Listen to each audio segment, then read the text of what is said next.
बिस्मिल्लाहिर्रहमानिर्रहीम। सलाम दोस्तों, मैं हूं मीर मुस्लिम और आप देख रहे हैं एमर्जिंग क्वेश्चंस विद मीर मुस्लिम। काफ़ी दिनों बाद हाज़िरी हुई, तो आज की वीडियो में इंशाअल्लाह दो तीन बातें ज़िक्र करने की नीयत है या उस पर तज्ज़िया करने की नीयत है कि एक तो टीएलपी के साथ जो मुआहदा हुआ, उसके बाद की जो कैफियत है टीएलपी के हवाले से थोड़ा सा हम ज़िक्र करेंगे। इमरान खान ने एक रिलीफ पैकेज हाल ही कुछ ऐलान किया है, तो उसके बारे में थोड़ा तजिया करेंगे और इन्फ्लेशन महंगाई के ऊपर थोड़ा सा हमने रिसर्च की है, तहकीक की है। तो इस जी, तो टीएलपी के हवाले से बस बात दरअसल ये मुख्तसर सी ये करनी थी कि एक मशवरा देना था टीएलपी के, और मैं अपनी नीयत का भी इज़हार करूँगा।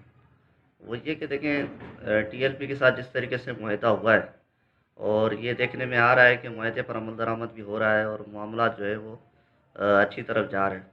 तो कहने का मकसद ये है कि अब जो मामलात होने थे वो तो हो गए, अब आगे की तरफ जो है हमारा टीएलपी का भी नज़र होनी चाहिए कि मुल्की हालात देखिए किस तरफ जा रहे हैं, किस कदर महंगाई है और किस कदर मामलात जो है ख़राब हैं।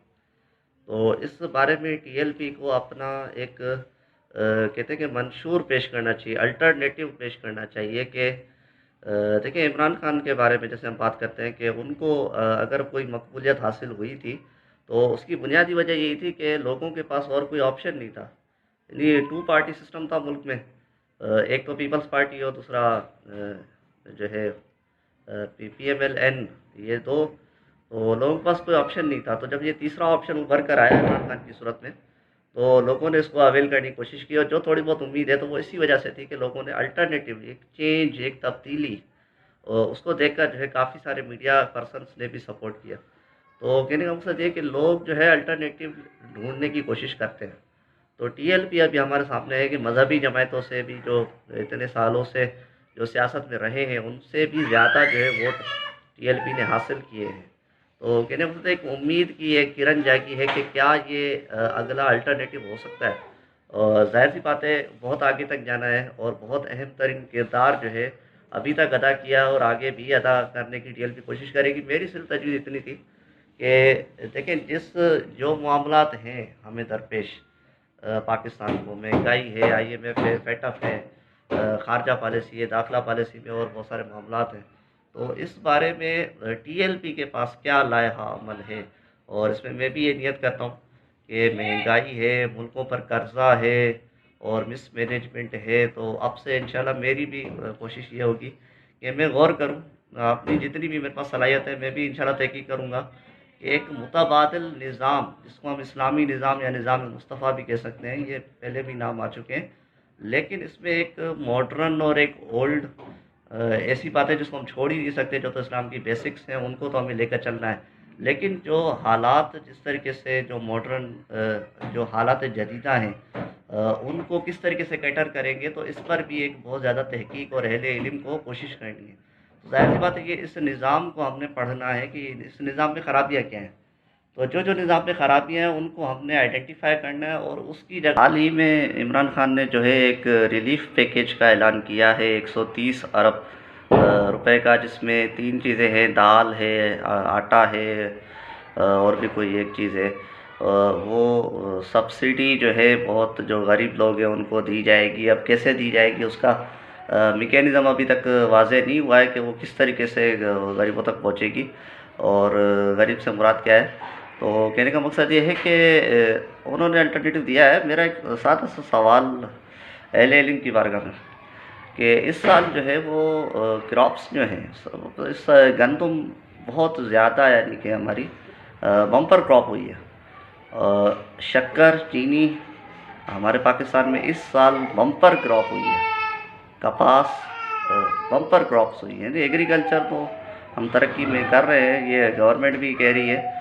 तो क्या वजह है कि इतनी सारी हमारी जो है वो गंदम हो गई, चीनी हो गई, ये हम इंपोर्ट क्यों कर रहे हैं? इसकी क्या वजह है? हमारे मुल्क में क्यों नहीं ये स्टॉक हो रही? कहाँ मिसमैनेजमेंट हो रही है? कहाँ मसला आ रहा है और क्या मसला आ रहा है?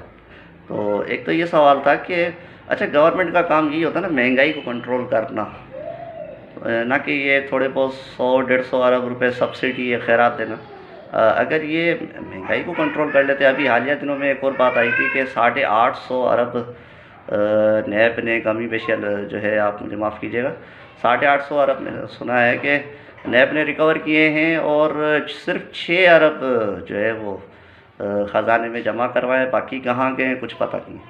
तो ये अगर ये 850 अरब या जितने भी हैं, 820-30 जितने भी हैं, तो इसका अगर कोई सुराग मिल जाए, चले पुराने चोरों से तो नहीं निकलवा पाए, लेकिन अब ये जो हमारी सो कॉल्ड नैब है, जो चोरों को पकड़ने गई थी और चोरों से कुछ पैसा वो उन्होंने जमा किया है, तो वही पैसा अगर कौम को दे देते, महंगाई के ऊपर थोड़ा बहुत रिलीफ मिल जाता तो कुछ बात बन जाती। तो आखिरी बात दरअसल यही करनी थी टीएलपी के हवाले से, और जो मेरी नीयत थी महंगाई के ऊपर थोड़ा बहुत मैंने जो है वो गौर किया, थोड़ा बहुत पढ़ा, विकीपीडिया, थोड़ी बहुत यूट्यूब वीडियोस देखी। तो एक सवाल जहन में आता है कि ये ऐसा क्यों नहीं आया था कि गवर्नमेंट जो है वो नोट छाप ले, नोट छाप कर जो है वो जितने नोट चाहिए उतने छाप ले और जो उससे कर्जा भी अदा कर ले, लोगों को भी दे दे, तो यूँ मसला हल हो जाए। तो उस पर मेरे वीडियोस मैंने देखी, पढ़ा भी कि उससे होती है हाइपर इन्फ्लेशन, और फिर मिसालें भी मैंने उसमें देखी कि जिम्बाब्वे है, वेनेजुएला है। मैं थोड़ा जल्दी जल्दी बात कर रहा हूँ ताकि ये 10 मिनट में वीडियो पूरी हो जाए, लंबी ना हो। तो मिसालें भी ये थी कि उसमें वो एक मतलब ब्रेड भी लेनी है, एक रोटी लेनी है, तो उसके लिए वो 10 मिलियन जिम्बाब्वे के डॉलर चाहिए, तो उसे हाइपर इन्फ्लेशन हो जाती है। यानी मतलब सादी मिसाल ये थी कि नोट उतने होने चाहिए जितने आपके मुल्क में गुड्स एंड सर्विसेज हैं। अगर उससे ज़्यादा अगर नोट छापेंगे तो चीज़ें तो उतनी हैं। इसकी ज़्यादा सी एक मिसाल जो मुझे समझ में आई वो कह रहे थे कि अगर एक मुल्क में है ही 1 किलो चावल और 2 बंदे हैं, 2 बंदों के पास हैं 200 रुपये, एक पास 100, एक पास 100, तो वो आधा किलो 100 रुपये का आधा किलो ले लेंगे और हो जाएगा। लेकिन अगर ये 2 बंदों के पास 1000 रुपये हो तो चावल की कीमत 500 रुपये हो जाएगी। दोनों आधा किलो ले लेंगे, लेकिन 500 रुपये तो कहाँ 50 और कहाँ 100 और कहाँ 500। तो यही कैफियत होती है कि जब पैसा लोगों के पास ज़्यादा आ जाता है तो महंगाई हो जाती है। तो है तो बड़ी अजीब फिनोमिना, गरीब के पास पैसा तो है नहीं, ये महंगाई हो क्यों रही है। तो क्या हुकूमत नोट छाप रही है, पता नहीं कितने नोट छापे हैं, क्या हुआ है। एक और वीडियो मैंने देखा था कि 50 खरब और 50 अरब और काफ़ी करोड़ यानी अब तक जो है स्टेट बैंक छाप चुकी है।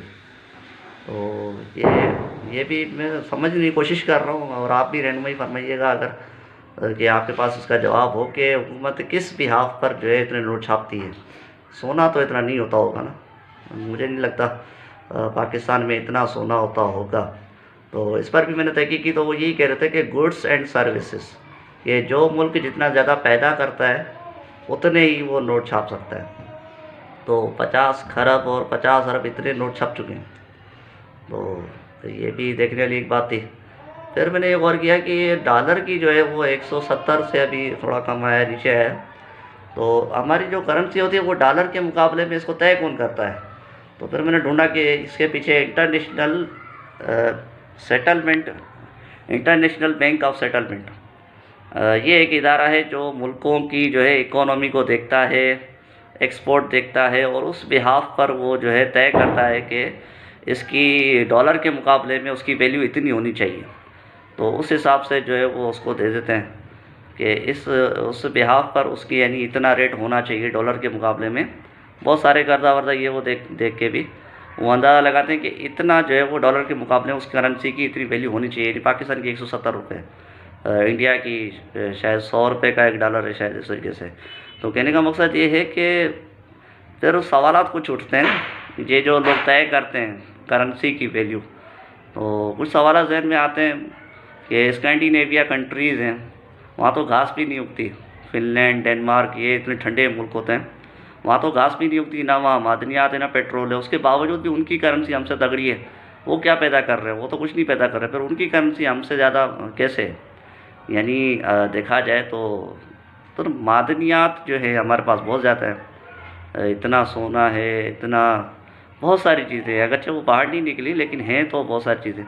तो वो उसको भी अगर हम ऐड करके कुछ करते हैं, यानी एक नया निज़ाम तो आना है ना, एक नए निज़ाम पर काम करना है।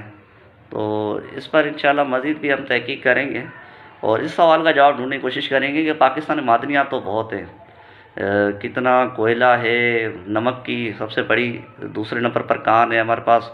दुनिया की सबसे 5वें नंबर पर बड़ा जो सोने का ज़ख़ीरा है वो हमारे पास है साईं तक रिकॉर्डिंग में। तो क्या नहीं है, हमारे पास तो बहुत कुछ है। तो इस हिसाब से तो हमारी जो है वो उसकी करेंसी की वैल्यू ज़्यादा होनी चाहिए, लेकिन नहीं है। तो क्या वजह है इंशाल्लाह इस पर मैं भी तहक़ीक़ करूँगा, और अहले इल्म हज़रात जो है अगर वो भी रहनुमाई करें और इस पर काम करें कि नए निज़ाम में टैक्सेस कितने होंगे, लोग कितने टैक्स देंगे, क्या होगा, इंशाल्लाह इस पर भी मज़ीद तहक़ीक़ करेंगे। अगर आपको इस वीडियो से कुछ भी अच्छा लगे तो इसको सब्सक्राइब कर लीजिएगा, और शेयर करना चाहें तो आपकी मर्ज़ी है। अस्सलामु अलैकुम व रहमतुल्लाहि व बरकातुहू।